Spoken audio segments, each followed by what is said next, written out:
This is from Joel Hirschhorn, which we read at the last meeting. Most corrupt and legally sanctioned forms of tyranny hide in plain sight as democracies with free elections. The toughest lesson is that all elections are distractions. Nothing conceals tyranny better than elections. Few Americans accept that their government has become a two-party plutocracy run by a rich and powerful ruling class. The steady erosion of the rule of law is masked by everyday consumer freedoms. Because people want to be happy and hopeful, we have an epidemic of denial, especially in the present presidential campaign. But to believe that any change-selling politician or shift in any party control will overturn the ruling class is the epitome of self-delusion and false hope. In the end, such wishful thinking perpetuates plutocracy. Proof is the plutocracy has flourished despite the repeated changes of governments. And I think that really portrays what's going on now. I was surprised today that the nation backed Obama, which is maybe not so surprising. But to introduce Sander, we have a professor from Pacific University, Jules Boykoff. He's the author of Beyond Bullets, The Suppression of Dissent in the U.S., also How the State and Mass Media Squelch U.S. American Social Movements. Well, isn't that the truth? And also Landscape of Dissent, Guerrilla Poetry and Public Space. He has written for popular publications like Common Dreams, The Argonian, and NACLA, Report on the Americas, as well as academic journals like Social Movement Studies, Journal of Politics, and New Political Science. So to introduce Sander, here's Professor Jules Boykoff.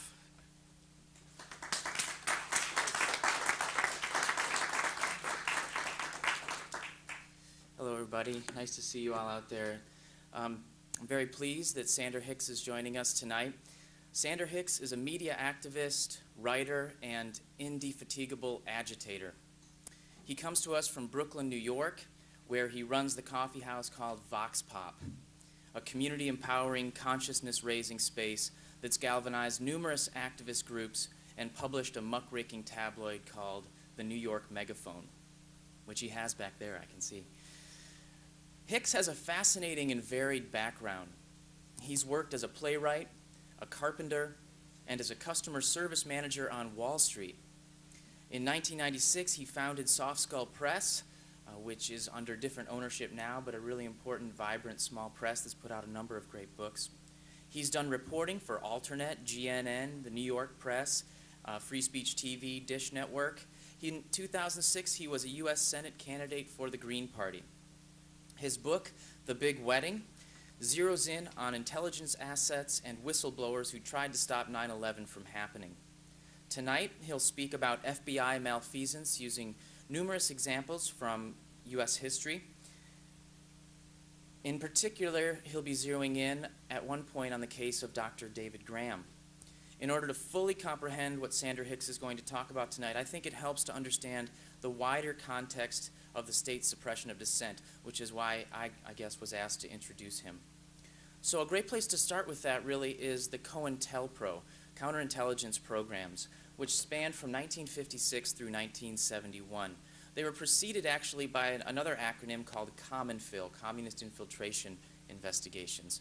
But COINTELPRO, which really later became infamous because they were found out, they ran from 1956 to 71, 5 branches, including one branch against the Communist Party USA, one against the Socialist Workers' Party, one against white hate groups, another against the New Left, and a 5th against what they call black nationalist hate groups, which, incidentally, included Martin Luther King Jr. and the Southern Christian Leadership Conference, even though it was called black nationalist hate groups, and even though Dr. King and his group preached love, not hate. In any case, it's interesting, I think, to take note of why COINTELPRO stopped, at least nominally, in 1971.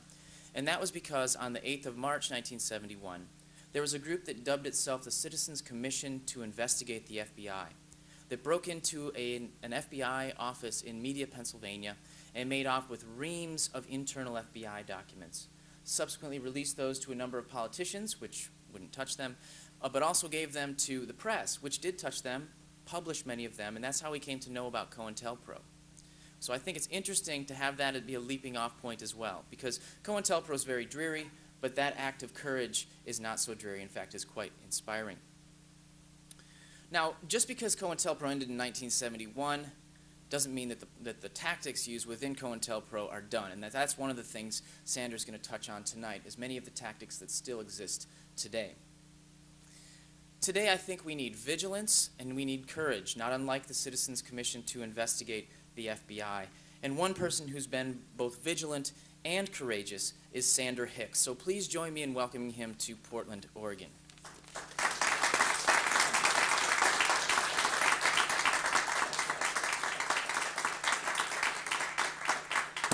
Hi, everybody. It's great to be back here in Portland. I haven't been here for like 15 years, but Portland, Oregon, boy, it was the first town on the West Coast I ever visited. In the summer of 1990, I took a bus from Washington, D.C., all the way out here. It took 3 days, but I lived here for a little bit of that summer. And yeah, and Jules, thank you so much for that intro. That was really great. That's the best intro of the tour thus far. And what he didn't have in hand, I often have in hand during my speaking tour, and that's a copy of Dr. Boykoff's Beyond Bullets, The Suppression of Dissent in the United States. And I'll be talking more about his book and how it's part of my talk. Before I talk, I sometimes forget to mention I do have an email list, so if anybody wants free journalism from somebody who some people call one of the best alternative journalists in the USA, at least my new friends in Hollywood, that's their new tagline. I personally don't think like, well, anyway, it's an okay tagline. Here, you want a pen?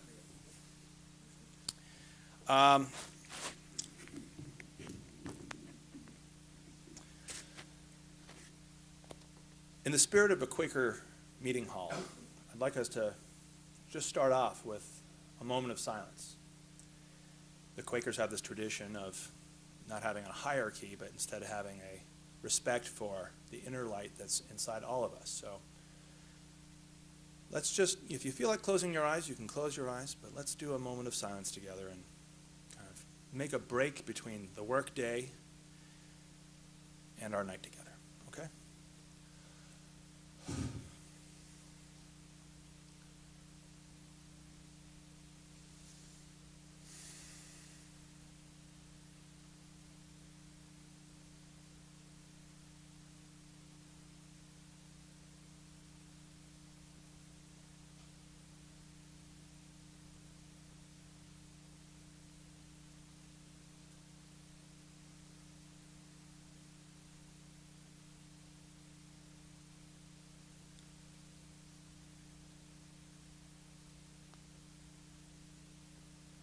We'll come back to this moment.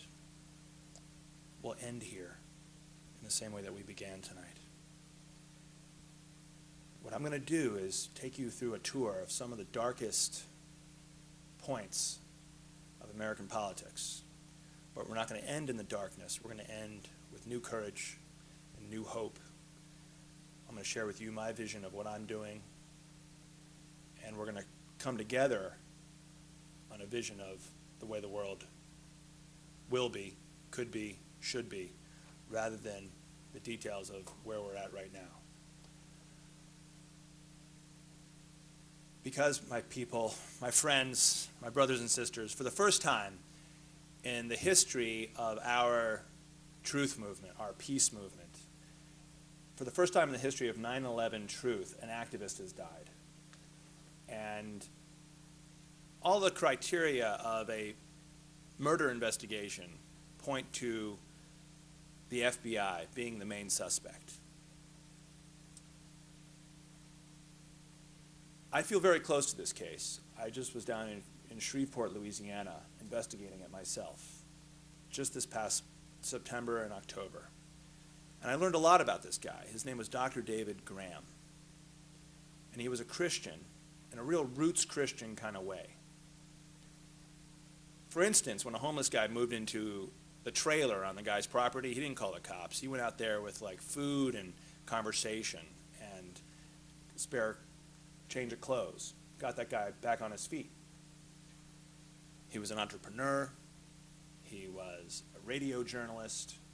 He had his own radio show. He was taking on local Shreveport corruption for the last 15 years, and intermittently was doing independent media.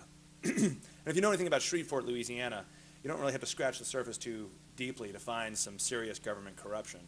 For instance, 15 years ago or so, Dr. Graham was involved in the Mons case. The Mons case was the local DA dealing narcotics, framing a local Air Force guy for a murder having to do with blackmail and bribery. So that's how Dr. Graham met a few of his friends. Got involved in the Shreveport Community Church with a guy named John Milkovich. John Milkovich is a very interesting Shreveport character. He's a lawyer. He's a former Democratic congressional candidate. And John Milkovich helped him with the Mons case, and they worked together up to the point where Milkovich gave Graham's eulogy at Graham's funeral a year ago from last September. Graham, like I said, was an entrepreneur. He was a dentist by trade, but he also had a natural toothpaste. He was trying to, do the American dream. And so at one point he met a very slick guy who seemed to come from money, a guy named Jamal Khan. Now Khan's a very visual character. I brought back some video that's on, YouTube and Google Video. You can see him. He's a blonde Pakistani. It's pretty rare because he was a sort of an albino. But he was very slick. And he was born in Saudi Arabia, raised in Pakistan. He bragged about family connections to Washington, D.C., political connections. He bragged about his family back in Pakistan having factories and farms. So Graham thinks maybe he can get an investor in his natural toothpaste company. And they have a couple of meetings. Khan never wants to meet in Shreveport in public. He always wants to meet in his own townhouse. And at one point, Graham overhears Khan bragging about a family connection to Osama bin Laden. This is the fall of the year 2000. Osama bin Laden is not yet, the scapegoat for 9/11, but he is something of a household name after the African embassy bombings, right? So that's the first red flag that goes off for Graham. Then at one point, Khan introduces Graham in his townhouse to a couple of young medical students. Supposedly they're Saudi doctors, young Saudis studying medicine in the USA. However, something doesn't quite connect for Graham because the young medical students, the young Saudi doctors, don't speak English. So how could you be in Shreveport in the Bible Belt studying medicine when you don't speak English? That's another red flag that goes off. Graham makes notes at one point. He's in Khan's kitchen. He sees 3 cardboard boxes on the ground underneath the kitchen table. He sees 3 Arabic names. And he writes these names down and reports them to the FBI. The names are worth noting. And I'm going to try to not overwhelm you with too much Arabic jargon, but let's remember these names together. Nawaf al-Hazmi, Fayez Banihammad, and Khalid al-Mihdhar. He reports these names to the FBI. The FBI, instead of investigating and getting back to him, calls him up and says, yeah, Dr. Graham, we got a strange phone call here at Shreveport HQ. They say that they're going to get whoever ratted out Jamal Khan. So this is the top policing organization of our fine country, right? And for some reason they can't trace that call. They have to pass along some sort of death threat that they just got, supposedly. 9/11 happens. Less than 4 weeks later, Newsweek publishes a whole full-color, expose, right? The 19 faces, the 19 hijackers. Graham is aghast to see the names and faces. 2 of them he actually met, the young Saudi medical students or young Saudi doctors, Nawaf al-Hazmi and Fayez Banihammad. Graham is aghast to see that Khalid al-Mihdhar, the 3rd name on the cardboard box, was also supposedly a hijacker, according to this big official story, and that Osama bin Laden is supposedly, the head of the attack the spiritual leader of the attackers. So Graham starts documenting everything that has happened up to this point with a scientific vigor. You know, his investigative journalist background, taking on Shreveport corruption, kicks in. His background as a trained dentist, his flair for forensics kicks in, and he creates a document called the 9/11 Graham Report that has excruciating detail of everything that he was thinking and feeling and seeing and recording. And he travels to Washington, D.C. on his own dime, tries to get a meeting with, higher-ups at the House Senate Joint Inquiry. That doesn't really go anywhere. He plans to publish the book, and the FBI is urging him not to publish that book. He's got an independent, vanity press deal lined up in Shreveport, a small independent printer publisher. And according to a close friend of Graham's that I met down in New Orleans, the FBI was adamant that he shouldn't publish the book. So, May the 29th, 2004, Graham is on the road in Texas, not far from Shreveport, but somewhere in between Lake Conroe, just north of Houston, and Diboll, Texas, sometime between the hours of 11 a.m. and 1 p.m., Dr. David M. Graham is poisoned with a lethal dose of ethylene glycol, which is a toxin that's found in antifreeze. We think it was found it was ingested in an iced tea bottle that he had in his car at the time. He pulled over, thought he had a heart condition, went to the emergency room in Diboll, Texas. A friend of his comes from Shreveport, tells them to do a toxicology report that there might be foul play here, and that toxicology report comes back positive. They put a security guard at the door of his emergency room quarters. However, FBI shows up at that hospital. FBI starts telling the doctors, did you know this guy's crazy? Did you know this guy's suicidal?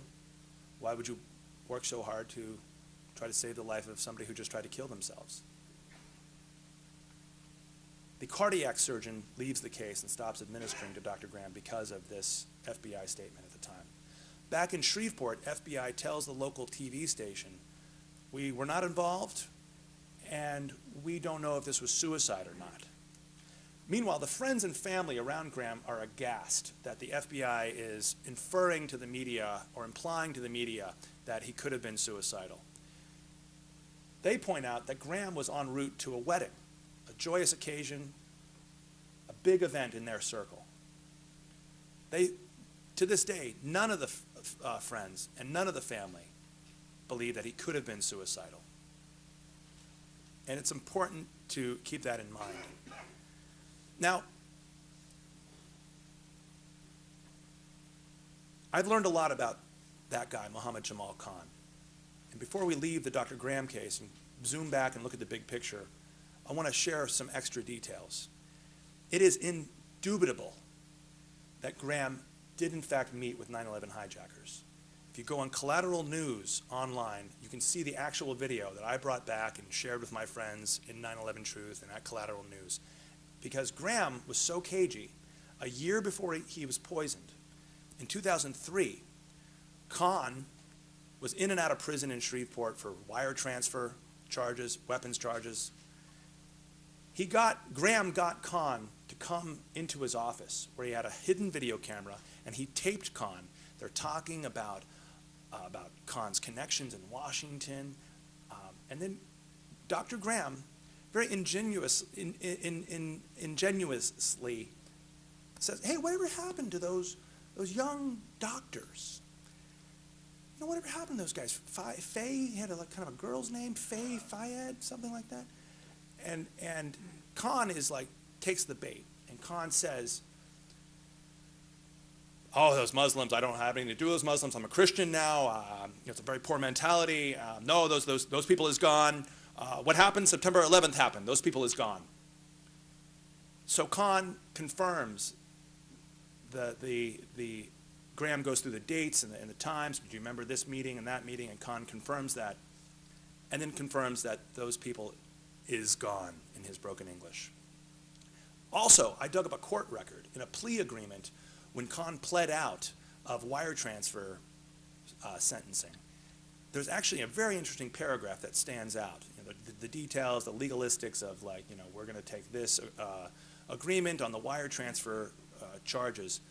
But then this paragraph pops up and it says, however, this plea agreement in no way precludes the prosecution from ever in the future prosecuting the defendant, Mohammed Jamal Khan, from crimes related to the September 11th attacks.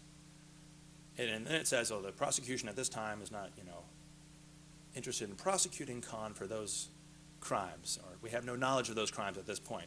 But if they had no knowledge of those crimes, why do they include that paragraph? It's an anomaly. And that is itself a smoking gun that this guy Khan had a relationship to the 9/11 hijackers, or patsies, if you will, because that's what we're really talking about here. Let's use the term Lee Harvey Oswald used when he, in one of his few public statements, he said, I am a patsy. That's the real story here. Now, in 9/11 Truth, we have a very interesting grassroots movement. It's really a starfish in the sense of, there's this new book, Starfish and the Spider, and it talks about the power of decentralized movements versus hierarchies. And hierarchies are like spiders. If you knock off the head or you kill the leader, the spider usually dies. But a starfish, like the Apache Indians, they could never be conquered by the Spanish because they didn't have a head. They had cultural leaders at the village level called non-tans. But so in the same way, 9/11 Truth doesn't have a president. We don't really have that much of a hierarchy. We have these decentralized pockets. It's really all about sharing, free DVDs, sharing books, sharing information, getting together. It's about community. It's about trying to reclaim democracy. So it's a really interesting movement. And I'm here to just have us reflect for a moment that we, just remember 2002, remember 2003, remember the hysteria, the pro-war hysteria, the frenzy of, like, even our moderate friends, our liberal friends, were whipped up into, like, thinking, well, we got to get them, we got to do something, right? But now, even moderate Republican people, according to actual polls, scientific, New York Times, Scripps Howard polls, we're seeing a shift in public opinion, that more and more people, almost a majority, reject the official story, and that a full majority has questions about the official story. And if you want me to prove that even further, look at the train wreck of Rudy Giuliani's campaign. This guy put all of his chips on this 9/11 nationalism issue. He put all of his chips on Florida, thinking that that would be the most patriotic, pro-war state. And he utterly lost. He came up utterly politically bankrupt. And it's a beautiful thing. Because it really shows. Thank you, yeah. It shows something. In the same way, when Mitt Romney pulled out of the race, he pulled out of the race in this sort of psychobabble about the war on terror. It was really unclear what he was thinking, but he was trying to invoke the war on terror, and his point was unclear. But it was clear that he was trying to invoke the war on terror to justify, obviously, a sudden move for him that was obviously the source of some trauma for him. But so, 9/11 Truth is powerful. However, part of my message is that there are certain trends inside the 9/11 Truth movement. And we go through, certain points of view are more in fashion than others at certain times. For instance, I find that in the past couple of years, controlled demolition has been really at the forefront of the way a lot of people are talking about, a point of entry into 9/11 Truth. And it's obviously worked. Those videos are compelling online, especially World Trade Center 7. However, I'm not an architect or an engineer, so I don't focus on controlled demolition. And so I'm here to say that the Dr. Graham death, the creation of really the first martyr of 9/11 Truth, is an opportunity to step back and assess the entire issue, not even 9/11 Truth as an issue, but the entire peace movement issue, the entire issue of war and peace and the reassertion of democracy. And so instead of controlled demolition as being the point of entry for skeptics into the 9/11 truth movement, I'm here to suggest this. Let's pretend I had a gigantic magic marker. I want to write on a dry erase board. There is a pattern of U.S. federal protection of those 9/11 patsies. And the Dr. Graham death is obviously the most visceral, violent example of that, but it's not the only example. And I feel that even more compelling than the controlled demolition argument is an argument based on hard historical fact, some of which are corroborated by very mainstream sources. Some of them you have to dig a little bit more. But there's like about 5 or 6 major points that I need to make at this point. It's kind of like a timeline, but they back up the pattern of federal protection over the 9/11 hijackers, like a shield, like a gigantic eagle covering up these little, what's a baby eagle? Gosling or something. Eaglets. There you go. Good. That was obviously a new metaphor for me. It's different every night. But let me take you through a quick timeline. Even according to the 9/11 Commission report, in Malaysia in early 2000, our guys, again, it's the same names, Nawaf al-Hazmi and Khalid al-Mihdhar, the 9/11 ringleaders, the right-hand men of Osama bin Laden, the guys that were so zealous for the attack they got their visas early. Well, these guys, we know they were in Malaysia. And we know that our CIA knew they were in Malaysia, and our CIA was on them like white on rice. Our CIA had the room bugged, photo surveillance. It was a joint venture with Filipino intelligence. And yet, for some reason, according to the incompetence excuse, for some reason, those guys, Nawaf al-Hazmi and Khalid al-Mihdhar, were not put on the terrorism watch list until about a year and a half later, and I'll get to that. Then, September 2000, they fly into LAX. They are met by emissaries of the Saudi embassy and are taken care of by being installed down in San Diego with a landlord who happens to be a longtime FBI informant. His name is Abdul Sadr Sheikh. But since I've been told to kind of keep the Arabic names to a minimum so you're not confused, we'll call him the San Diego informant. Now, let me flesh out just how important that San Diego informant was/is. And again, according to a very mainstream, conflicted, problematic, but very mainstream source, Senator Bob Graham, no relation to the late, great Dr. David Graham, but Senator Bob Graham is so very interested when he's heading up and being a big part of the joint Senate-House inquiry into the 9/11 attacks, that Senator Bob Graham asks, and then asks again, the FBI to produce the San Diego informant who lived with the terrorist ringleaders.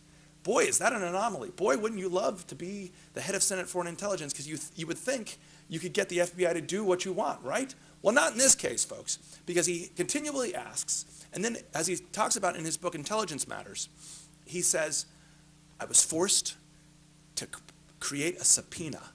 It was going to be the first time that a U.S. senator had to subpoena an FBI agent to get them to produce. So he talks about the subpoena being in his inside jacket pocket. He's got the FBI cornered in his office, and they're giving him the same old BS runaround. And he produces the subpoena. And the FBI guy is just like, it's like kryptonite. And literally, as he talks about in the book, FBI goes up against the wall and like slithers out of the office without touching the subpoena. Because as you probably know from TV, if you touch the subpoena, you're served. And that means you have to show up in court, right? In FBI, in Miami Vice, they throw the subpoena at you, and if it hits you in the chest. Well, in this case, the FBI guy obviously knew that. And so he didn't want to be the historical first FBI agent to get served a subpoena. This is how intense the cover-up was over that San Diego informant. We know now from 9/11 Blogger, they found some FBI documents that prove that right after that incident, Abdul Sadr Sheikh, the San Diego informant, was paid off. He was given $100K. Not in 2002 when Senator Bob Graham wanted him, but after he was successfully hidden from our own Senate Foreign Intelligence investigation. So, back to the timeline. August 2001, Nawaf al-Hazmi and Khalid al-Mihdhar are in the sights of an Israeli intelligence operation, Mossad.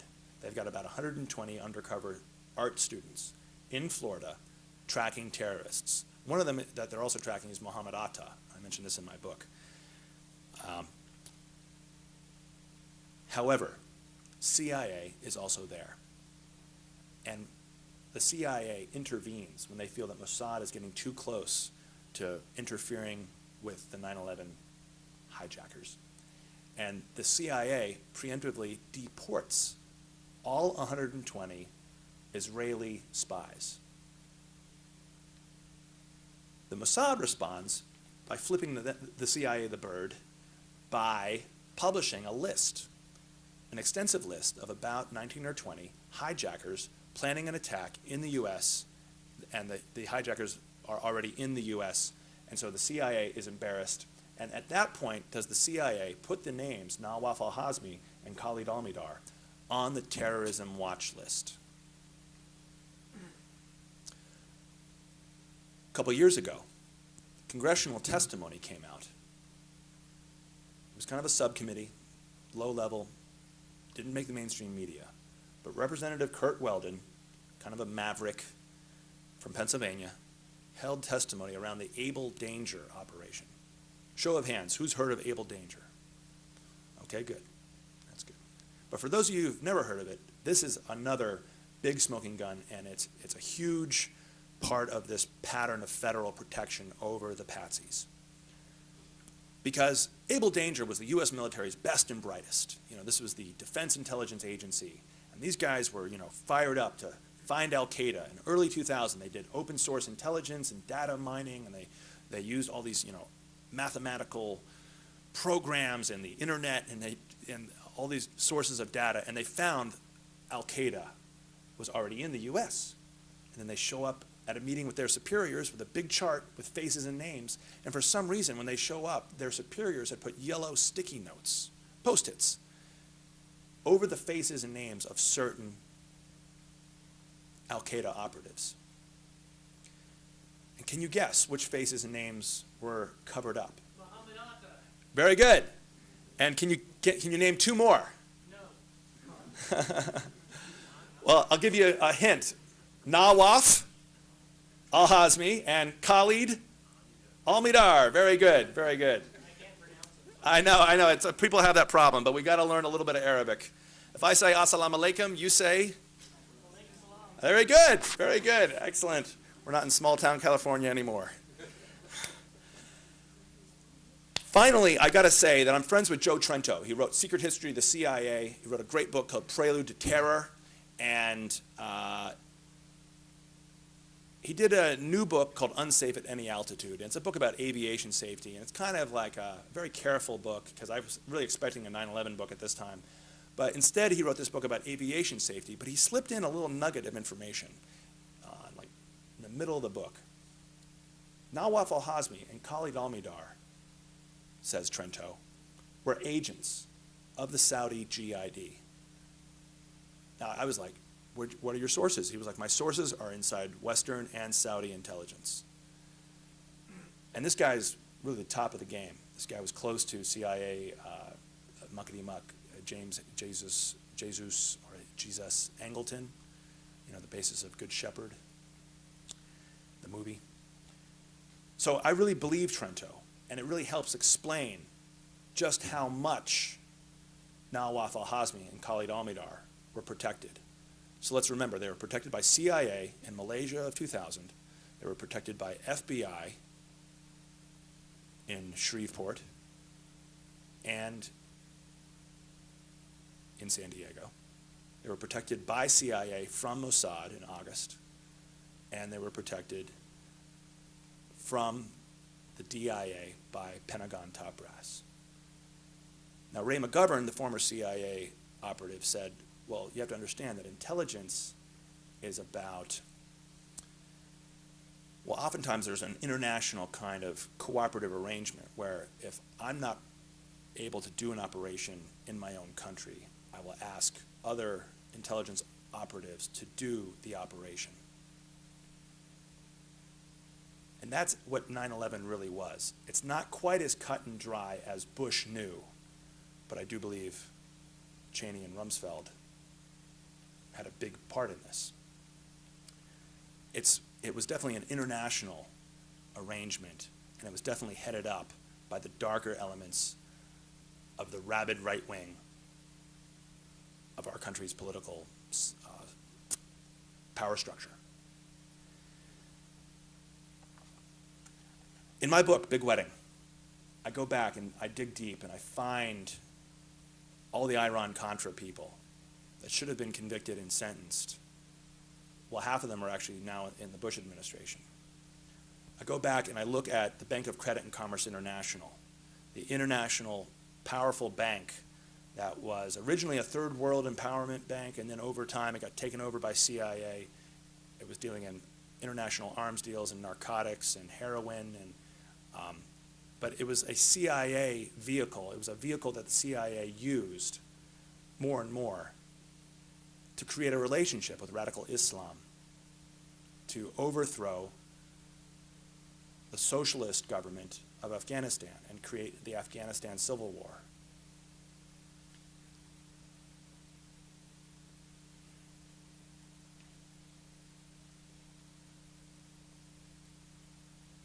The same kind of international power structures, the same kind of power struggle is really what's at the heart of the modern world and at the heart of the 9/11 tragedy.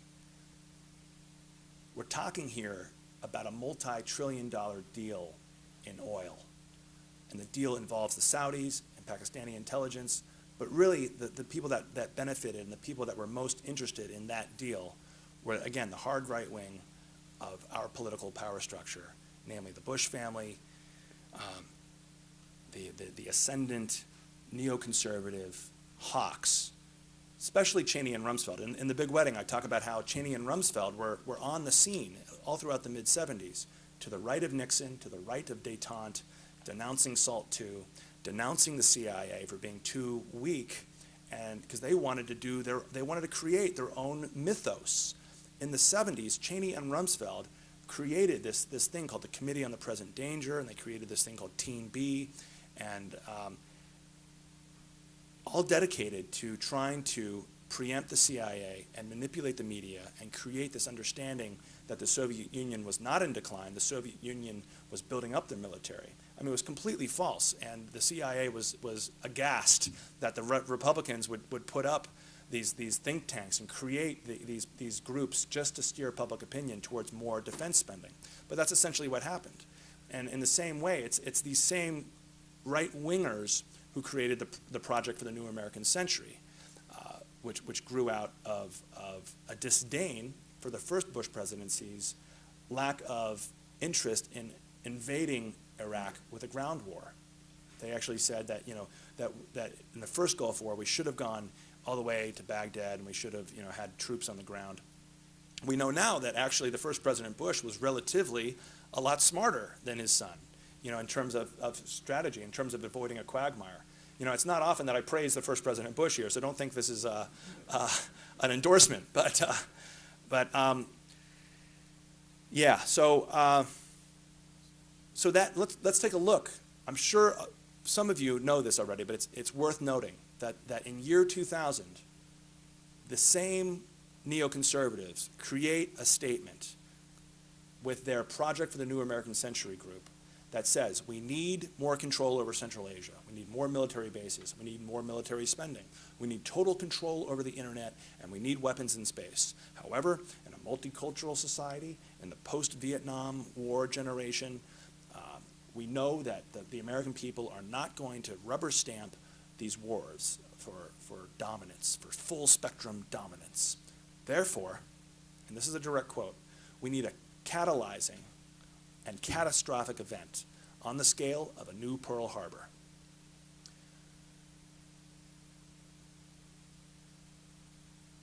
So,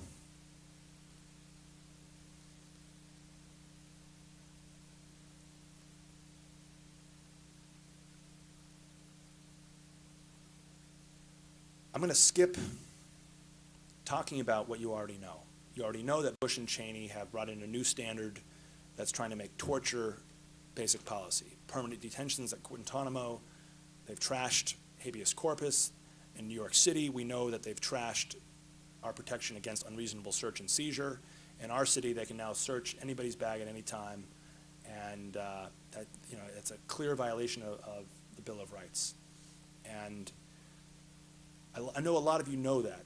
However, what really works on a speaking tour is when at this point I hold up this book, and I say that there's this guy up in Portland, the Portland area, named Professor Jules Boykoff. And he's written a book just out now from my friends down in Oakland at AK Press. And it's an amazing book. It's almost like the Boy Scout manual for the FBI, for FBI tactics. And if you own a copy of this as an activist, you're a couple of steps ahead, because you know what tactics the FBI not might use, but has used and continues to use to splinter active, living, vibrant movements for dissent and peace and truth. Because, as William Pepper, author of Active State, has said to the 9/11 Truth Movement, you are already infiltrated. There are already people out there that are looking to absorb information and then start, well, for instance, start rumor mills. One of the best examples of how the FBI goes beyond bullets. It's not just shooting us, although sometimes it is, but they go beyond direct murder, and they use more subtle, nuanced techniques, such as snitch jacketing or bad jacketing, which is when the FBI gets inside an activist group with an informant or just somebody who's on the payroll, who's not even necessarily an FBI agent, but somebody who's already going to meetings maybe. And that person then starts rumors that somebody else is an agent or somebody else is an asset or an informant. Now, in my own experience, speaking personally, I've seen this happen. And, it's kind of in the nature of humanity to be a little bit gossipy sometimes. And the FBI is counting on that. The FBI is counting on the intrigue and the mystery of are they or aren't they. Well, once you own a copy of this and you've read that chapter, which is authoritatively done and well-sourced, you realize that we as activists, we have to be better activists. We have to say, hey, be careful, my friend, the next time we hear a rumor like that, and say, hey, what are your sources? And have you ever heard of bad jacketing or snitch jacketing?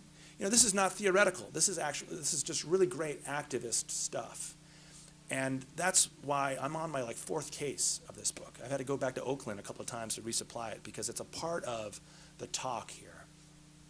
Because we're not just talking about the facts, we're also talking about what can we do. And if we do, what will they do in retaliation? There's more of us than there are of them. There's more people who care about democracy and peace and the First Amendment, and this country is on the verge of some major, major changes. Nobody has told me on this tour, and it's almost over. I'm in the kind of, the cresting waves of this tour. Nobody has told me you're too out there. Or, even when I start talking about spirituality or spiritual shift, or I talk about revolution, political shift, nobody has said, hey, I didn't really like that part. Everyone was really supportive. I'm feeling like when I say that we're on the verge of a major change in this country, I feel like that's not just motivational. It's not just theoretical. That I see it historically. Even though I was born in '71, I've studied the countercultural shifts with the Beat Generation and the '60s radicals and punk rock, and it feels to me like the will of the people has been going this way, and the rule of the ruling class in their elite, bipartisan consensus on permanent war and torture just seems to be going this way. It's like a thin veneer, and it's just it's unsustainable. They've got no bedrock. And you see this in, again, those national polls that say that there's a growing skepticism of 9/11. In the same way there's a growing skepticism of Bush and Cheney and all their war profiteering in general, without even mentioning 9/11. So,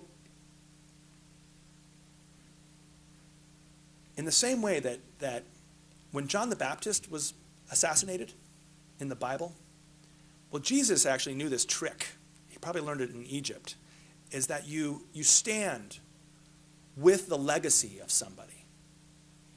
So when there was that confusion about, who do the people say I am, and some people say you're Elijah, some people say you're John the Baptist, this is evidence that Jesus actually was doing this thing of like standing with the legacy of his hero, his cousin, his beloved fellow prophet. And I think there's a lesson there for all of us. Every time they kill one of us, like Jody Berry of Earth First, like Gary Webb of the San Jose Mercury News, like Jim Hatfield, the biographer of Bush who took his own life after the system destroyed him in the same way that the system destroyed Gary Webb. Instead of becoming fearful, instead of saying like, well, if they did it to them, they could do it to us, I feel there's actually something magical about being able to stand in the steps of those fellow activists. And there's something, it's a way to actually find new life and find almost a resurrection inside of this oppressive death. Let me tell you about Brooklyn. In the wake of 9/11, there were so many cultural changes that I saw coming through. Legalistically, it was an all-out assault on the basic Bill of Rights and civil liberties. But culturally, there seemed to be a really strange shift going on. All these T-shirts pushing bin Laden as the scapegoat, all these flags, everyone had a flag, and they didn't really seem to have an appreciation of the First Amendment when they were flying that flag. At least that's where I was at in Long Island. In Long Island, you had drunken old white men trying to run down Arabic women in the parking lot of the malls, and that seemed to be a new low for me. And that with all the the Fox News on cable and Fox News was really kind of like seemed to be kind of in their new heyday, and so I thought, well, let's see. I'm a media activist, but I've always liked to do events, and so I kind of started thinking about a new company, and I started this new company called Vox Pop, and it's a fair trade coffee house in the heart of Brooklyn. And I started it not just to sell coffee, but I started it because I felt that there's a need, a universal need for community, for cross-pollination, for people to come together and get out of the alienation, get out of the kind of the box mentality of being told who to fear, who to hate, and who to blame. And this is a part of my theory or praxis that there is a gigantic mass movement in this country. It's across the political spectrum. It's progressives and patriots who stand together and don't like what's going on with the bipartisan consensus on permanent war and torture and cover-up, really. Because it's not just about Bush and Cheney, it's Bush, Cheney, and Clinton. And a lot of stuff happened in that timeline I talked about the federal protection that happened in the Clinton administration. And it's Clinton who was confronted in Denver by my friend Adam. Clinton who said, 9/11 was not an inside job. 9/11 was an Osama bin Laden job.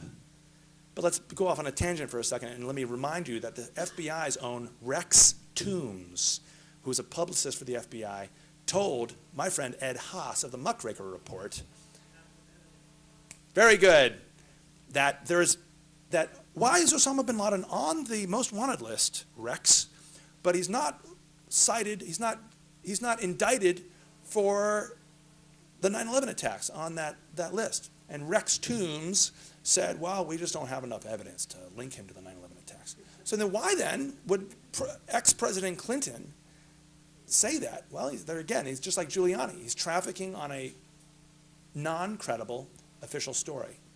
So what are we going to do about it? Part of my message is that 9/11 Truth is not a separate movement from the peace movement, that it's all part of a mass movement for peace, for the reassertion of democracy, and that's what Vox Pop is all about. This is my revolution of everyday life. Not every part of running a business for me, even if it is a lefty progressive business, not every part of it is fun, but on a daily basis, I know that I'm committed to change. One of the things that we do is we run this community newspaper that Jules mentioned, and it's called, here it is. It's called New York Megaphone, and this has been a great way to combine the coffee house and the community and the live events with some citizen media activism.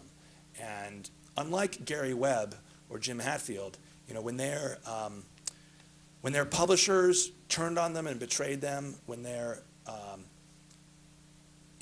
lost the ability to produce, when they lost the ability to make books and feed their families, that's when their egos, were completely crushed, and I believe both those guys committed suicide, although it's not, 100% certain, but that's what really looks like it happened. They lost their ability to publish and to be writers. But if you have your own publishing vehicle, if you have your own productive enterprise, kind of like what Virginia Woolf says in A Room of One's Own, if you have your own economic, self-sustaining entity, then they can't shut you down. It's not up to any one editor in New York or any one producer in Hollywood. And that's what Vox Pop is all about.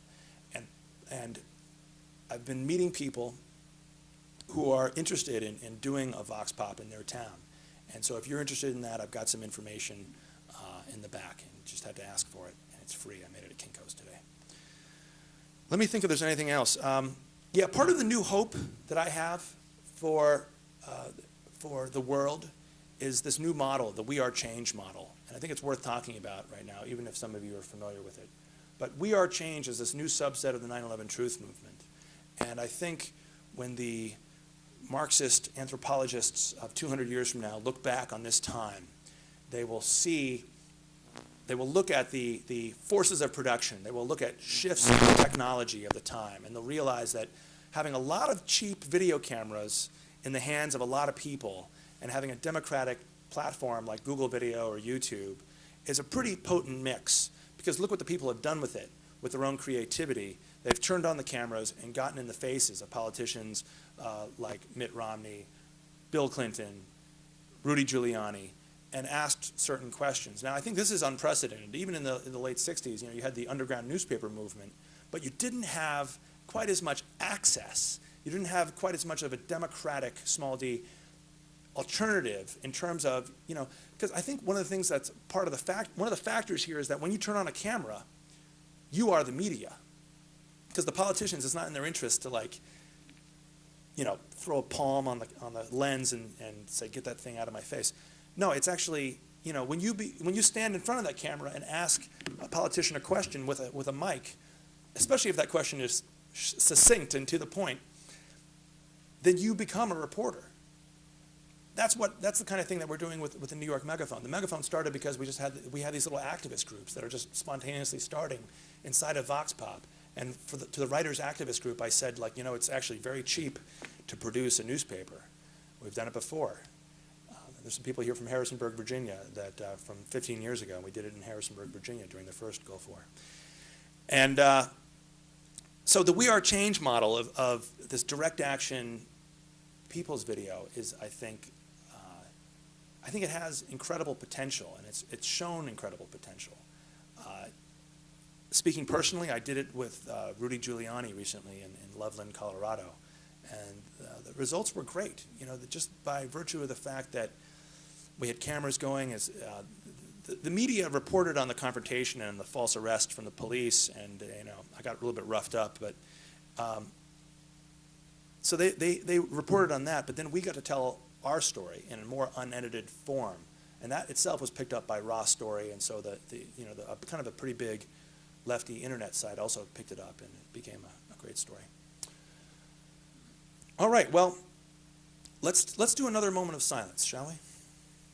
This time, we're at the end of the talk, but we're at the beginning of the Q&A period, at the beginning of the discussion period. Anything that I haven't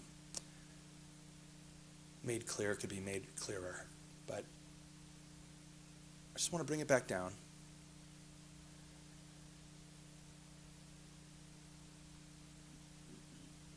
I would like to note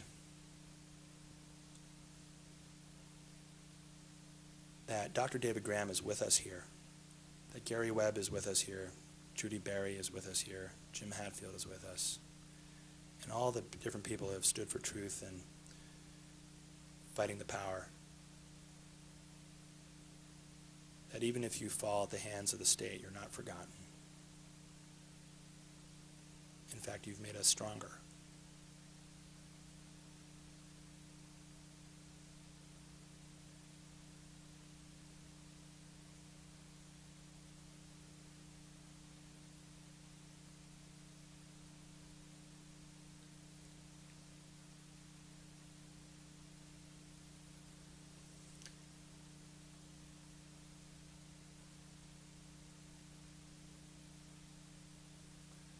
Okay. Well, thank you very much for your attention, and I can take some questions if anybody has any questions. Or I can tell you about the fabulous book deal that we offer, or I offer as part of the tour. But I'll get to that in a minute. You had a question. Yeah, how did the FBI know that Graham was going to publish a book? Okay, good question. How did the FBI know that Graham was going to publish his book? You know what? He was in pretty close contact with them.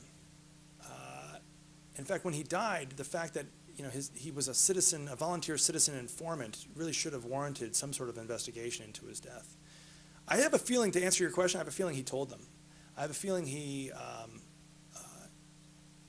and you could probably find a better answer if you actually download the book, because it never made print, never got printed, but it is a free download at sanderhicks.com. So, and I don't remember the last details in the book, but he probably was trying to leverage that, the threat of publication. You should treat me more seriously. You should stop, treating me so hostilely. If I could sort of speak for Graham, he probably was very open with them. He was open to a fault, and because I'll tell you this, I interviewed an FBI guy. I went down there to Shreveport and completely lucked into a face-to-face with one of the agents who Graham had been working with. And this agent knew exactly who I was talking about. And he effectively admitted that the FBI did discredit him. I said, why did the FBI tell these doctors that he was suicidal? And the FBI guy was like, oh, well, Dr. Graham lived in an apartment above his office. Dr. Graham had to be reminded to lock up his office at night. Did you talk to the receptionist who had to remind him? It's kind of like, what? I mean, I just asked you about these allegations of suicide, and you're talking around that, and you're giving me something that's not related. It was very weird. I said, hey, was Muhammad Jamal Khan an informant? He said, we don't discuss informants, but no. I said, I'll take that as a yes. He said, you can take that any way you want to. And then we went back and forth on a number of things, but it ended with him saying to his receptionist, call security. Like, call security? You guys are secure. You guys are the mother flipping FBI. You guys are the top police organization. According to Professor Boykoff, you guys are some of the top assassins against the Black Panther Party and the American Indian movement. You guys, you don't need to call the golf cart security guard down in the parking lot, brother. You're the FBI. Why are you so scared of me? This guy literally, he had such physical repression. He had a tick in his eye and stuff, and you could tell he had a lot of guilt in his heart. I mean, I can't prosecute based on the guilt in his heart, but I'm not a lawyer. I can't prosecute Jack, but in the court of public opinion, I would submit to you, the jury, that this guy had a lot he was holding back. And, according to the 9/11 Graham report, which you can read, you can see how many times Steve Hayes, FBI special agent, met with Graham. So, and at one point Hayes asked me, he said at one point, I've read some of the book, but I haven't read all of the book. And I said, why didn't you read the entire book? This guy was trying to be a good citizen, a good informant to you. And Hayes said, well, did he ever get the book published? And I said, God damn it. I didn't say God damn it, but I said, and I shouldn't say that thing in a Quaker meeting hall, but anyway, it's the Catholic part of me coming out, can you see? But I did say, Steve Hayes, Graham was about to publish the book on the verge of his poisoning. You know, don't tell me that just because he didn't get the book published by Harper and Row that you're not going to then, you know, treat it credibly, because you should treat it credibly. You're in it, you know. So yeah. So that gives you probably a better sense of the relationship Graham had between FBI, right? Good. Question back there? Yes, Andrew. Two things, real quick. You wrote the book, The Big Wedding, dealing with Randy Glass, Frieden, and all of that. You spent a lot of energy in that book, ending up pretty much with the LIHOP position. I wonder if you could illuminate us in terms of where you went since you've written that book and where you are now. And the second thing is I'd like you to talk a little bit about how the National Review and Stanford University have demonized you. Sure. Okay, great. For anybody that doesn't know the terminology the gentleman used, LIHOP is a school of thought inside the 9/11 truth movement that's a little bit more conservative than some. But LIHOP stands for Let It Happen on Purpose. And you come from the perspective of the Bush administration. They are corrupt, but they're not so corrupt that they would, you know, orchestrate 9/11 and protect these guys. They probably just knew about it through inevitable CIA informants that we know we have, but they probably just let it happen on purpose because they needed it to justify, you know, the PNAC, Project for the New American Century imperative for a new Pearl Harbor, right? And I personally have always argued that ethically it's just the same thing as the other school of thought, which is make it happen on purpose. Because if you let a murder happen, or 3,000, it's the same thing morally as making 3,000 murders happen, right? So it's sort of an academic debate. And also people who read Big Wedding, they say, you know what? Some people call him a lie hopper, but really he's a my hopper, because it's really hard to read some of this stuff in the book and not come off with they made it happen on purpose because of all the anomalies. However, you're right in the sense that I did sort of try to package my book with like the back cover. Originally, when I published it a couple of years ago, you know, I was trying to take, you know, somewhat of a careful approach so that maybe I could get back on 60 Minutes, you know, since I was just there with Fortunate Son and the Bush biography, but that was not to be. I was foolish for doing it. So the thing that's most LIHOP about my book is the headline on the back cover, which says, "Did the Bush White House allow 9/11 to happen?" Which up to the point of publication was something a little bit more controversial and provocative, like the Bush administration made 9/11 happen. But that's certainly my perspective now, because I have developed as an activist. And not only am I discarding conservative advertising copy on the back cover of my book, but I'm emphasizing the pattern of U.S. federal protection, which is itself the most authoritative way to do the MIHOP argument. You know, saying Bush knew or sloganeering around some sort of speculative conspiracy theory isn't as compelling. It doesn't build a movement as much as hard historical fact with your dates and your cities and your places and as many names as you can possibly cram into your head. So that's what I've done. And then, you know, I happened to do a piece for Alternet about 9/11 Truth, which was an incredible miracle in itself that I got that one through. And that was a catalyst that got somebody to send me the Dr. Graham stuff. So it's like 2007 was a huge year for me, and like one door led to another. And, you know, the Dr. Graham death itself is a clear case of MIHOP. Not because,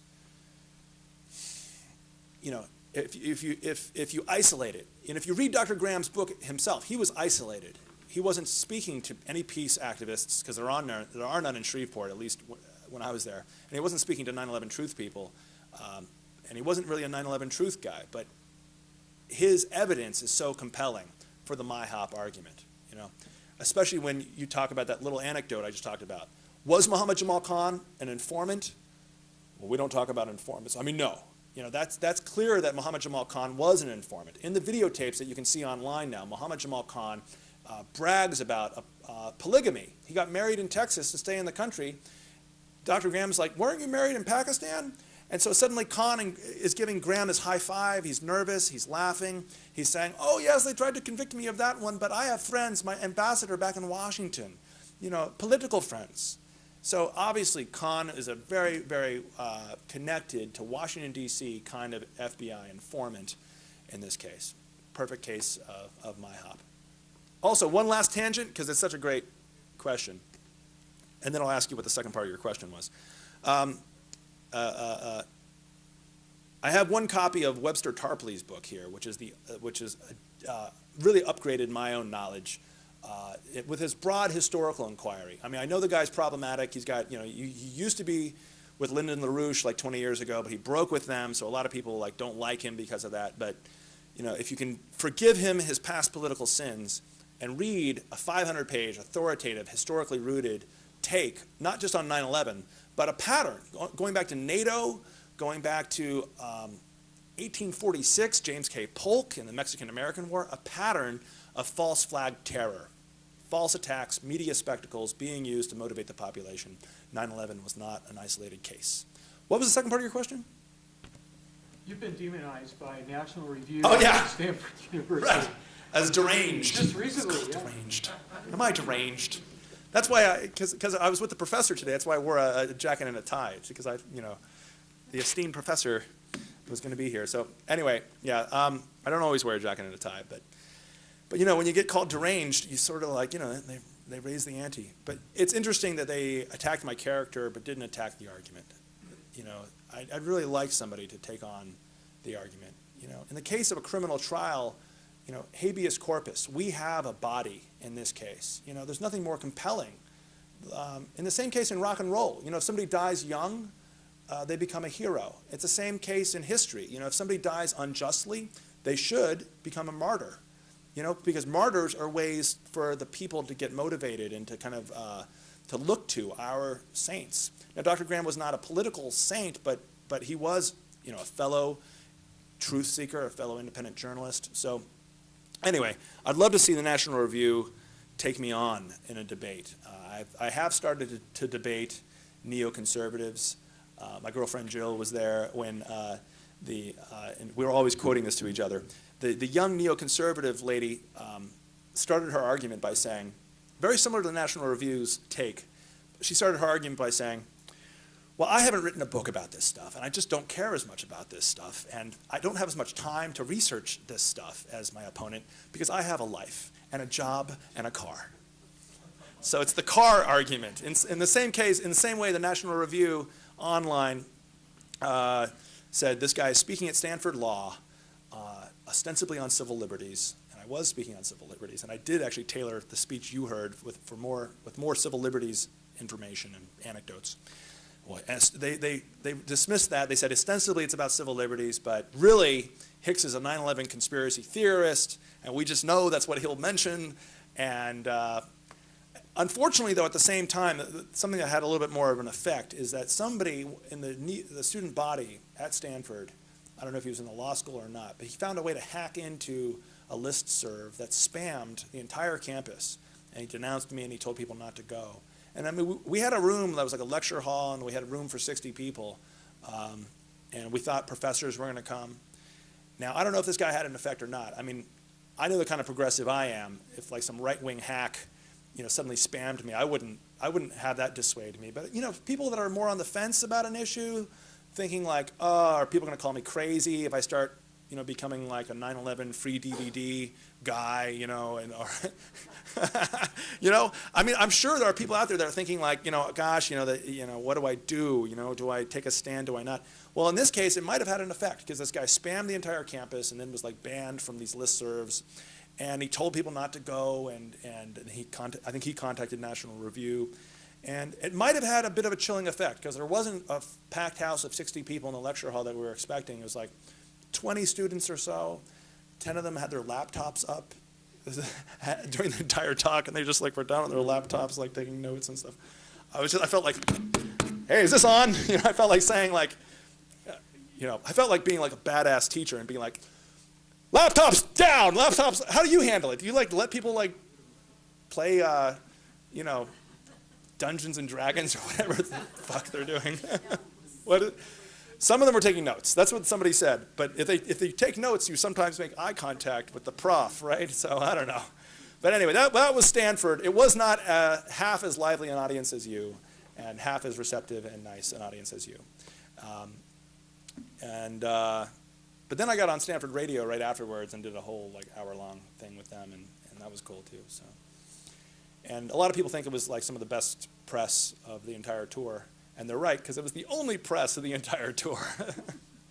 But they really summarized, they took a soundbite, a quote from a video I have on YouTube of me talking to Book Look TV, and they summarized some of the historical stuff in Big Wedding. They summarized the Pakistani ISI, Soviet, Afghan Civil War, CIA links. They sort of summarized that, and they did have some of that in their article. So.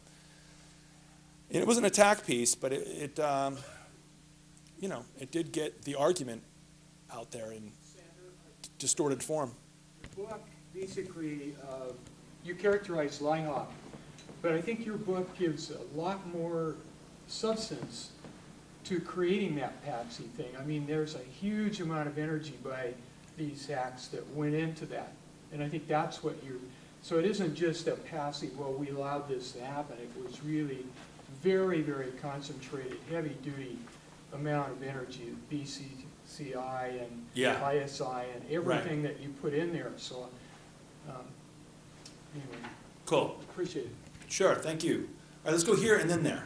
The Graham family, did they look at him as a martyr or not?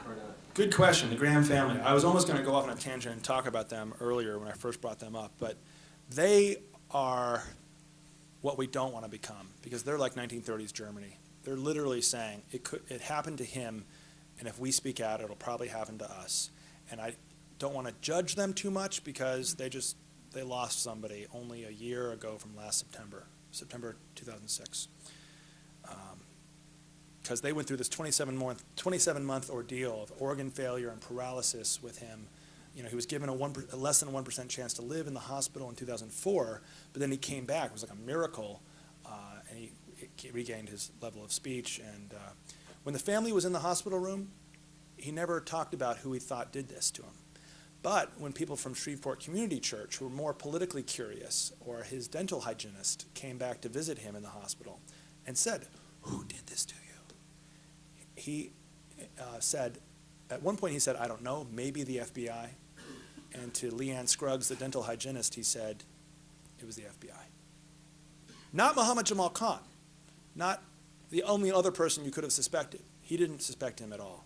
Muhammad Jamal Khan was a federal fugitive at that point, and he was, looks like he was somehow able to evade authorities and get back to Pakistan, because that's where we think he is now.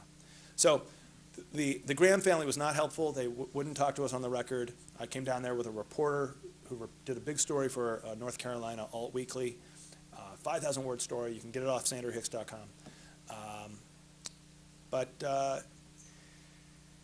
Yeah, so the family were not helpful. Yes, sir. Yeah, who was tracking Muhammad Atta? Because I know he was Daniel Hopsiker. He was pretty well. Yeah, I met Daniel. Atta was pretty well known in Venice, Florida. In fact, one time in June 2001, my ex-wife and I saw him and his sidekick Marwan drinking it up at Sharky's. No way, I've been to Sharky's. You've been to Sharky's? Yeah, I've been to Sharky's with Daniel Hopsiker. Oh, really? That's amazing. You saw Atta, huh? Yeah, we were sitting there, we were at the bar, the horseshoe bar with the margarita machine and stuff. I've been there. And my wife said, "Look at those two guys over there." And we looked around, here these two fellas, they really looked out of place, because, Sharky's is kind of a Jimmy Buffett type place. Like Jimmy Buffett used to come in sometimes and just start singing, Right. So there's these two guys, and one of them was just glaring. Yeah. That was Atta. It's a great question. Marwan was kind of talking with some people at the table Right. nearby and stuff. Yeah, and I build on Daniel Hopsiker's research in my book, Big Wedding, because Hopsiker is the guy that found Muhammad Atta's American girlfriend, Amanda Keller, who had been a pink-haired stripper before she found Jesus, There's a classic American story. She needed to have a rebound relationship, so she actually picked Muhammad Atta to have a rebound relationship with, but got close to him and had this level of detail that's totally at odds with a radical Islamic fundamentalist story. You know, he loved pork chops, he loved lap dances, he loved cocaine. He had friends from Germany who would fly in, like Wolfgang Boehringer, who would fly in and take him out drinking at Hooters. They would get drunk and get kicked out of Hooters together. It's funny, Wolfgang Boehringer, I mean, this is some of the new stuff that I found recently. Wolfgang Boehringer was recently apprehended by the Joint Terrorism Task Force. They wanted to talk to him. And he said, "You can't arrest me. I'm with the CIA." And he was released within about 24 hours. This is just like about last year. Yeah. Two different flying Two Dutch guys, right? Two different flying Dutch schools, guys. right? Both of whom had mysterious small aircraft crashes in the couple of years after 9/11. I talked to one of those guys too, Arnie Krutov. He's still in business down there in Florida. In my book, I go back and I find out that that flight school in Venice actually has a long history of working with DEA and CIA and U.S. military. It's actually a former U.S. military airstrip. It used to be 57th Airborne or something like that. So before I forget, before people leave, I don't want anybody to leave without knowing about this fabulous deal in books that we're doing here tonight. Because, and we'll take more questions and comments and stuff in just a second, but I got to put it in the product pitch here before anybody leaves. All right, so in stores, this is 14, but you're talking to the publisher, so we can make a deal on this, all right?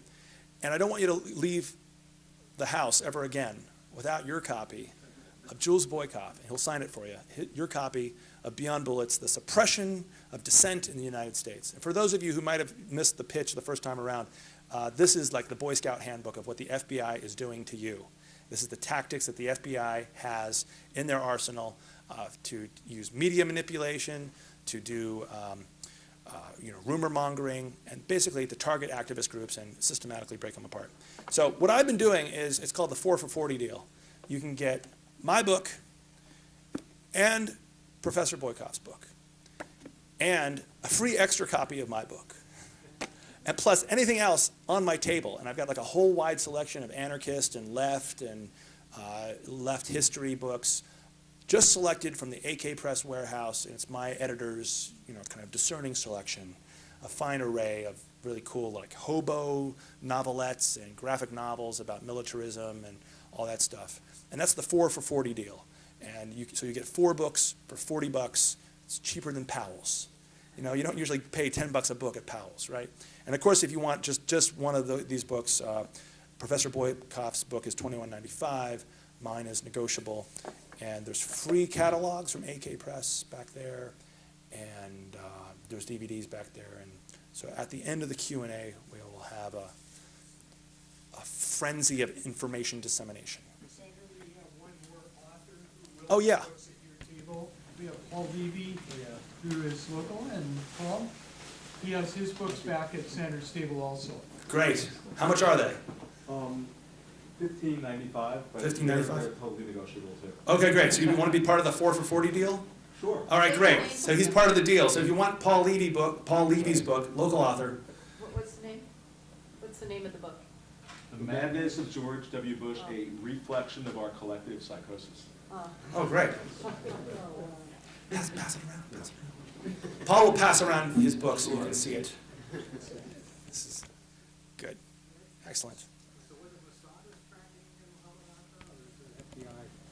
Yeah, the Mossad was tracking them and getting too close, and it's the CIA and FBI that busted them and deported them from preventing any interference in August of 2001. Yes, sir. Question. First of all, thank you for coming to Portland. Sure, it's my pleasure. Appreciate it. Thanks. Yeah, I have a question. I mean, I'm a firm believer. I mean, hearing the facts and et cetera, that 911 was the inside job. I mean, that's pretty obvious, I think, to most people. Though it was, I kind of had a feeling about it. Hadn't really studied it, till a few months ago. But anyway, my question is this: having a firmer picture on the situation now between the war and 911, you mentioned earlier that these 911 groups, which in my synopsis would seem like a catalyst to put together the, like you said, the war, the whole hypocrisy, maybe be a catalyst to, inspire change. Why, in your opinion, why hasn't there been one major 911 group? Has it been infiltration from the FBI? I mean, why wouldn't there be, like impeachment group is impeachbush.com, whatever's got 1 million people, the most people, different movements. In your opinion, Yeah. what has happened? Have they just divided and conquered that too, or? No, I can't say for certain. I realize personally that there's an opportunity to be even more of a 9/11 activist. If I wasn't running a coffee house in Brooklyn that was a part of the movement, I think I'd be more of an administrator to the movement. I personally think that you make choices, you can't do everything, and so I personally don't have a lot of first-hand experience with the actual structure of the organization. I'm pretty happy that it's pretty decentralized right now and pretty effective. In terms of actual political changes, though, well, there are a couple of avenues open to us. In New York, we're doing a ballot initiative. This guy, William Pepper, the author of Active State, he's the guy that was friends with Martin Luther King, and he wrote this awesome book on the King assassination and exposing that. Well, he's now head of the New York City ballot initiative to try to get a people's movement for an independent investigation onto the ballot so that we can vote on it, and then that'll be a way that we can use the apparatuses of the courts and government to get an independent investigation to move truth forward. I would also say check out the Green Party if you haven't already, because the Green Party is a party that's committed to nonviolence and truth, and there's a lot of 9/11 truth people inside the Green Party. I personally am a proud Green. I have a lot of hope because we have a politics star on our hands here. Not a rock star, but Cynthia McKinney is probably going to be the big candidate in the Green Party this year. And and I'm excited because she has already demonstrated a keen interest in 9/11 truth, but also the Martin Luther King assassination truth, and Katrina, really exploring WTF happened in New Orleans with Katrina. And so I don't know if the 9/11 truth movement needs to be its own political party, per se. I know that's not really what you were asking, but to me I hear like a need, you're saying a need for more political structure, maybe? Is that what I'm hearing? I wouldn't go as far as political. I mean, as far as grassroots goes, I mean, putting something together large enough, like Giuliani used that for his campaign. Why haven't the activists used that more? I mean, we have. I know that. I could see that, and I would have to think, like you said, the numbers are higher than the 30%. I think more than 30% of the people think something's at least fishy. Yeah, let me share. But however, if 9/11 truth is only an issue that 40% of the population have skepticism, as a political candidate, you don't necessarily want to run on that. And I know this personally, being a former Green Party political candidate. Even with a progressive Democrat, Mike Kopis, who's running in San Diego right now, he actually kicked off the tour with me with a really cool house party. It was a gathering a lot like this. A lot of committed progressives, Greens, and progressive Democrats were in the room. And I saw a piece of his campaign literature, and this is a guy that's a major 9/11 truth activist. He's been a source for me on my big Silverstein Spitzer story. And Kopis didn't even mention 9/11 in his campaign literature. If you knew him, you knew that he was a 9/11 truther. But politics is like, I hate to say it, but you got to be really careful when you're running a campaign, and you've got to run on issues that have broader support, like peace and withdrawal. That's an issue that does have majority support. 9/11 truth, the MIHOP school of thought does not have 80% support. It has a growing, very interesting section of support that is probably around 30 or 40 or 45%. But a good political strategist is not going to run a candidate on 9/11. I hate to sound like a Clintonite or a politically pragmatic centrist, but it's just that you got to run on issues that you're stronger on. And at this point, 9/11 is probably not an issue that could win a congressional seat. But what are your thoughts? are that I'm asking all of you to think positively about impeachment, because part of the impeachment is about anything that we have any close to democracy in this country are our constitutional rights, that they have been completely obliterated very publicly. And as long as that lie continues, as long as that elephant is in the living room, it gives everyone permission to choose what they want to talk about. Right. In other words, the whole umbrella is a lie. So I just am asking you, I know we've all been sort of brainwashed. We will impeach them. We're going to impeach them. A lot's going on here in Portland and nationally. The log jams are beginning to break up. I'm going to Washington in a week and a half. Barbara Ellis, some of you know her, has put together an incredible thing, a plan that we're sharing, and we're getting good response. I'm just asking for all of your good wishes for the very reason you were talking about, which is there's a spiritual movement here of truth. Yeah. And we all have to think about it in a positive way. Forget the details. Just know that it's the right thing. And when that happens, a lot of these things that they've been able to avoid because they're avoiding that elephant are going to be will be given permission to talk about. So that's to me the reason. So I'm asking, please, on the 26th and 27th, push all your good energy for impeachment to Washington, D.C. It's going to happen. Yeah. All right. Thank you. Pelosi says she's not going to let that happen. Well, that's her problem. Yeah. Right. I also was given free impeach the president stickers too. They're red, white, and blue, and an artist in Venice, California gave them to me early on in the tour. And I have a couple of them left. And yeah, so right on. Thank you for that. It's actually more interesting and good to just run, because you'll learn so much more about the political system. You know, I ran for governor, and then it shifted, and they wanted me to run for Senate, and I learned a lot from that. I learned that it'd probably be better to run for city council or something that's more grassroots, first of all. But I also learned a lot about election law, and also from the party perspective,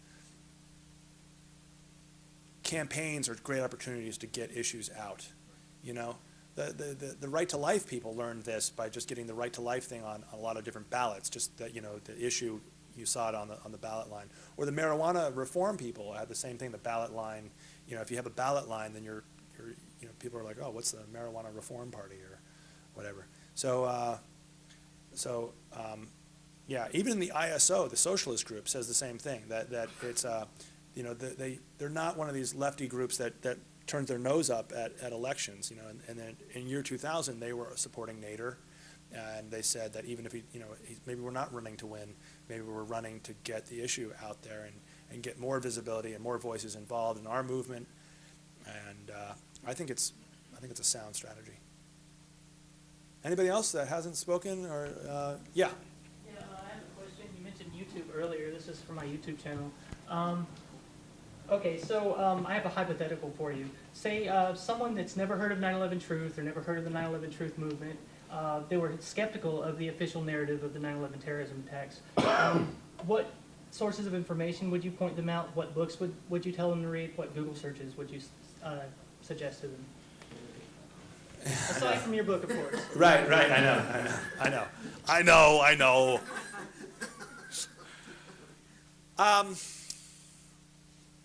That's a good question. For me, personally, I was really inspired when I first saw one of Barry Zwicker's videos about the military stand down. And I don't know if that's even still out there, so it might not even be a great answer, but he's a Canadian, and he talked about clear anomalies with, you know, fighter jets not being scrambled on that day. I'd like to ask people, you know, if you're so certain of the official story, well, where's Osama?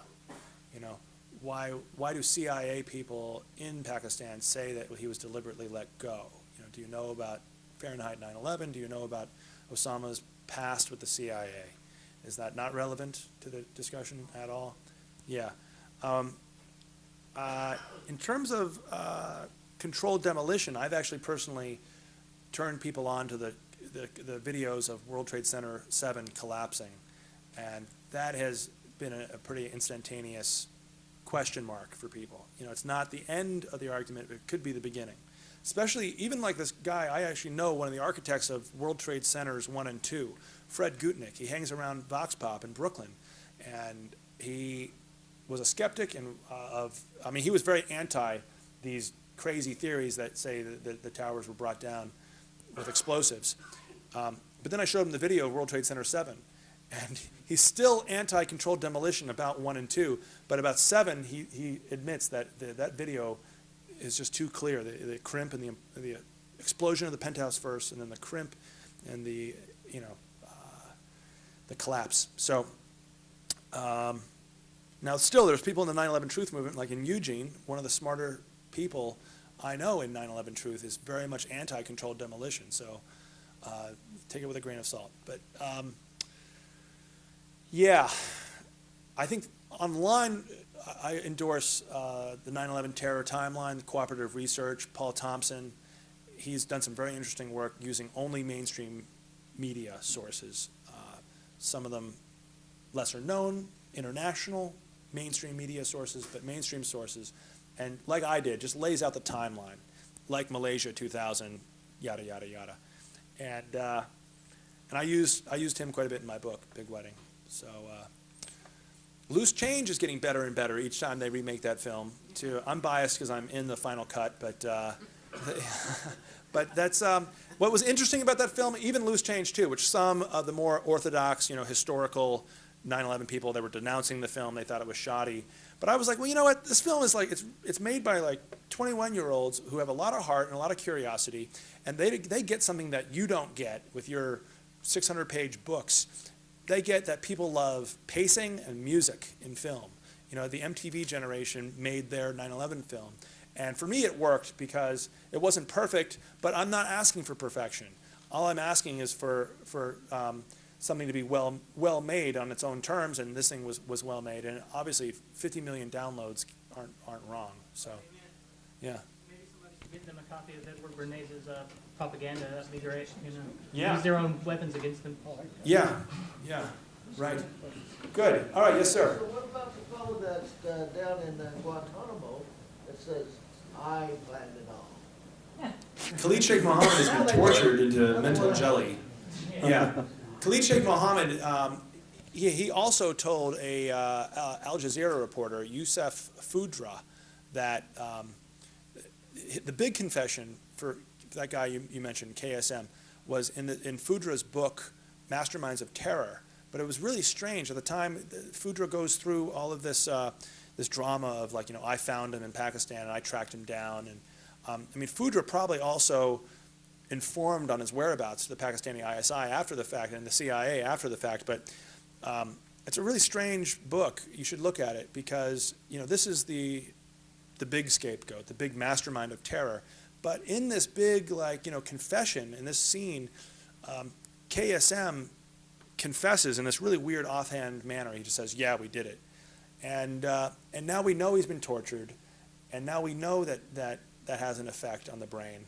So it's almost like whatever he says right now in his military tribunal, his fake trial, whatever he says is to me, as judge, inadmissible in my court, of my opinion, because the guy's been excessively tortured, and he'll say anything at this point.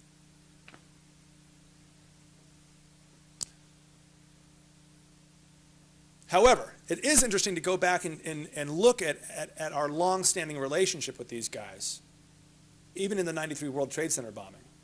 So another way to kind of say that nothing is what it seems is even in New York City in 1993, the names are the same, the faces are the same. Ramzi Youssef was involved in that, and he's also he's the guy that's now in Supermax prison in Colorado.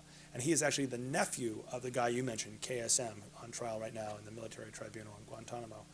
And 93 was, again, a highly infiltrated, terrorist operation. But we had two FBI informants, Imad Salem and Ali Mohammed, who, had that thing penetrated, and they were reporting back. And, we could have stopped the 93 World Trade Center bombing. FBI insists that we explosive actually work? Because what I'd read was Right. that the organizer of this is an Egyptian major or something like that.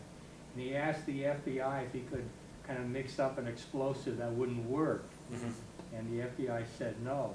So can you tell us more about that? I was a little bit unclear on that.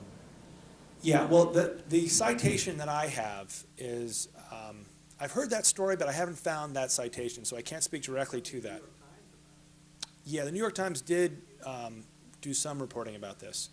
The stuff I cited was even more damning. Imad Salem was the FBI informant that was one of the FBI informants we're talking about here. And he got paranoid, so he started taping his own phone conversations. He was like, infiltrating and wearing a wire for the FBI. But even when he was talking to the FBI, he started making tapes of his own. So on one of those tapes that he started slipping to journalists after the fact, he's talking to a guy named Antisev at the FBI, and he says stuff like, "Isn't this great? We built the bomb with supervision of the FBI, and nobody says nothing." And it's a really interesting conversation, and there's a transcript in my book, Big Wedding. But what's really interesting is that Antisev doesn't say, "What are you talking about? That's totally untrue. The FBI, you did not build the bomb with supervision of the FBI." The FBI guy just kind of takes that as a fait accompli in the transcript, it seems, and then goes off about how we're doing this for a reason at the end of the transcript. Like, don't worry about it. Don't worry. We know what we're doing. And then, this is really great. If you really know your details here, in the Moussaoui trial, I was probably one of the few people that said, Antisev, why is an FBI agent named Antisev taking the stand in the Moussaoui trial? Wasn't there an Antisev somewhere in my book? And I go to the index and I'm like, Antisev, there he is. He's the guy that's talking to Imad Salem in the aftermath of the '93 World Trade Center bombing. So zoom up like 13 years to the Moussaoui trial. Turns out it's his brother. There's two Antisevs in the FBI, and they both were tasked to work with the same group of people, like Moussaoui.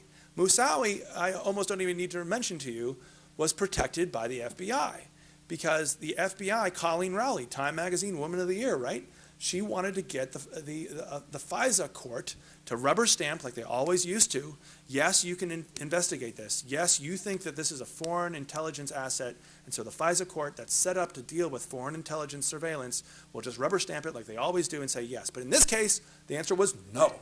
You can't investigate this Moussaoui character or what's on his laptop in Minnesota. And she was shocked. She was like, she wrote her letter to Director Mueller, she said, I don't want to use words as strong as cover up, but, and and for being the whistleblower, she got Time Magazine Woman of the Year with Sharon Watkins from Enron, and so that's another instance that I don't always mention, but it's another compelling instance of Moussaoui protected by FBI. So who takes the stand against Moussaoui is Antisev. Somebody should have asked him about his brother and Imad Salem and the other time that FBI people were protected. Terrorists were protected by FBI. Oh, right. I'm sorry, I'm spitting on the lectern. All right. I'm frothing at the mouth. That's a bad sign. Don't print that in the National Review. Of course, it's great to have blogging commentary, because on my blog on GNN, somebody said, well, you've got to remember that there was an operation called Project Mockingbird in which the CIA did create media vehicles, and one of their people was Buckley, the founder of the National Review. So it's kind of interesting that there's been basically a media blackout over this tour. I thought maybe I'd get a few bits of press here and there, but the one bit of press I got was in this vehicle that has been sometimes alleged to be a CIA mouthpiece. And in this case, they certainly are trumpeting the CIA's line, So in the same way, I also am traveling with one of the books in the kind of the grab bag box is a very interesting book called Zenith's Secret, and it's my own original contribution to the JFK and RFK truth movements. And it's written by a guy who had paramilitary experience and worked with CIA in the early 60s and rubbed elbows with CIA personnel who he says that he knows were involved in the RFK and JFK deaths Very interesting book. So, and this is an interesting media anecdote. The editor of the local paper in Wisconsin, where the author lives, contacted the CIA and asked the CIA if this was true. And the CIA, I've never heard of them doing this, but they actually denounced the book, and they denounced me and my marketing strategy in a letter to the editor of the Wisconsin paper, who then slipped it to his neighbor, our author, who then slipped it to me. So now it's on the inside front cover of the book as kind of I don't know, an imprimatur of authenticity. You know, if the CIA denounces you, then you must be onto something. If the National Review, the CIA mouthpiece, denounces you, I don't know. I'm either deranged or I'm onto something. And I don't believe the speech I gave tonight was in any way deranged. Do you? No. Good. Well, my only deranged problem is that I haven't eaten dinner yet, so I'm probably going to want to segue into signing some books and making you deals. And there's also a special deal. If you buy $50 worth of books, you get a free baby sequoia from the California redwoods. Yeah. You think I'm kidding? I'm not kidding. You can walk away with your own baby sequoia. And the caveat is don't plant it within 15 feet of a building. It's like a life bomb. It'll just go up, and in 100 years, your building will be blown away. All right, so final questions or comments from the body politic. You, and then, did you have something else? All right, great. Let's go here, and then the speakers list will be closed. Okay. Have you heard the rumor JFK Jr. was going to run for the Senate seat now occupied by Hillary Clinton. Mrs. Clinton? I've never heard that before. Yes, no, I have, yes. Yes, the rumor is that JFK Jr. was going to run for Hillary Clinton's seat. And I got people on this. There's a guy in LA actually who's doing a whole novel about it in like fiction form because he's too paranoid of doing it in nonfiction form. And yeah, there's lots of anomalies around that case, and those Kennedys have a bad habit of getting whacked by their fellow members of the U.S. ruling class who happen to be more militaristic and pro-war. So yeah. You never heard that before? You have a look of astonishment on your face. No, I'm wondering, so is he going to, or, I mean... No, JFK Jr., Yeah, the one who's dead. Uh-huh. Right. No, he can't run, he's dead. Oh, okay. We're not talking about RFK Jr. Oh, okay. RFK Jr. is the guy who's on Air America sometimes. Okay. But he's got a major narcotics bust on his record, so I don't know if RFK is going to... Yeah, I mean, maybe post-Obama, maybe everything's on the table now. I'm thinking maybe RFK's got a shot now, you know, on a legalization platform. Are you with me? Let's do it. All right. Maybe if he can run green, then I'll endorse RFK Jr. Okay, final question or comment. All right. I noticed that you mentioned a media outlet that was an agent of influence. Could you mention other ones that maybe work for or that are known The to Washington work for? Post. Okay, the Washington Post. It's important to remember that the story of Gary Webb, who I've only just mentioned, but the Washington Post comes up a couple of times. I mean, obviously they do some good reporting sometimes, right? And I'm originally from that area, so. But it's really interesting to note that when the major media needed to start a campaign of disinformation against Gary Webb, against the whole CIA, Contra, cocaine connection that he was exposing just, you know, in the 90s in the San Jose Mercury News, it was Walter Pincus of the Washington Post who led the attack, and there was follow-on from the LA Times that was just as vicious, and there was a little bit more nuanced follow-on from the New York Times. But that was like basically a three-way pile-on that destroyed the man, destroyed his career, got him fired. And it was led by Walter Pincus, who's still actually a reporter. Walter Pincus, it's documented, actually worked for CIA, spying on student groups in like 1957.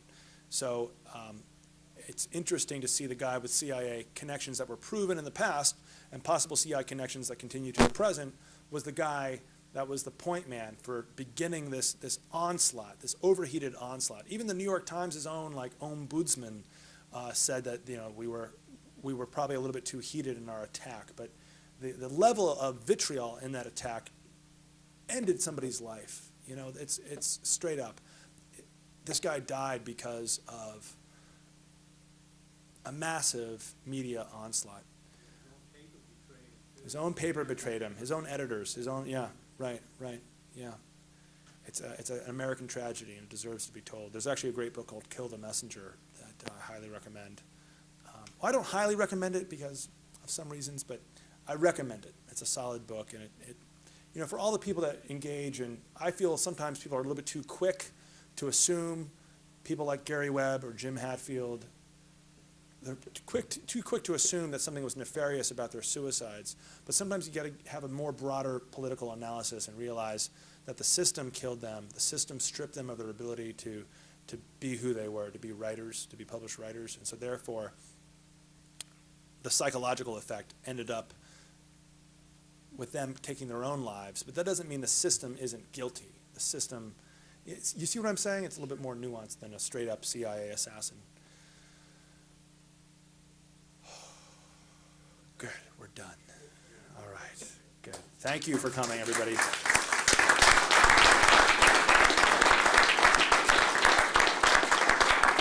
Thank you to Jules for doing this event with me, and Jules will sign your copy of Beyond Bullets, right? Good.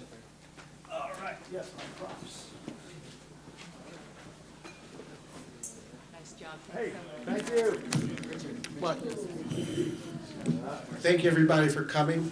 We have another event coming up next month. Richard Gage, Architects for 9/11 Truth. And we meet every week. We have a sign-up list if you'd like to sign up. And we have a donation if you'd like to help us grow and spread the message. And thank you, everybody, for coming.